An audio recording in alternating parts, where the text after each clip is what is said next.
অভিনেত্রী কেয়া পায়েলকে ঘিরে চলা বিতর্কে এবার একেবারেই ভিন্ন সুরে কথা বললেন সুপারস্টার দেব। সোশ্যাল মিডিয়ায় কেয়া পায়েলের একটি ভিডিও ভাইরাল হওয়ার পর থেকে চলছে নানা রকম আলোচনা ও সমালোচনা আর নানা রকম ব্যাখ্যা। এই বিষয়ে দেব স্পষ্ট করে জানিয়েছেন তিনি বিষয়টিকে আবেগ দিয়ে নয়, একজন অভিনেতা হিসেবে দেখছেন। দেব বলেন, কেয়া পায়েলের অভিনয় নিয়ে প্রশ্ন তোলার সুযোগ নেই। চরিত্র অনুযায়ী তিনি যেভাবে নিজেকে ভেঙে চুরে গড়েছেন সেটা সহজ কোনো কাজ নয়। দেবের কথায় এ ধরনের চরিত্র গড়তে গেলে সাহস লাগে, আর কেয়া পায়েল সেটা করে দেখিয়েছে। একই সঙ্গে দেব এটাও বলেছেন, বাস্তবধর্মী অভিনয়ের ক্ষেত্রে উপস্থাপনা নিয়ে আরও সতর্ক হওয়া দরকার।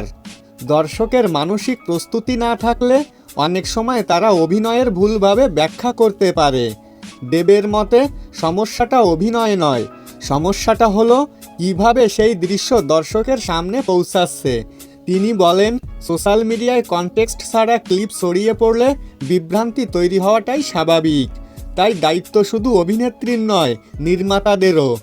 দেবের এই বক্তব্য সামনে আসার পর অনেকেই বলেছেন এটি সবচেয়ে ব্যালেন্স মন্তব্য, না অন্ধ সমর্থন, না কারো পক্ষ নেওয়া। সব মিলিয়ে কেয়া পায়েলকে নিয়ে চলা এই বিতর্কে দেবের মুখ খোলা নতুন আলোচনা জন্ম দিয়েছে। তো বন্ধুরা, আপনারা কি দেবের সাথে একমত? সেটা অবশ্যই কমেন্টে লিখে জানাতে ভুলবেন না।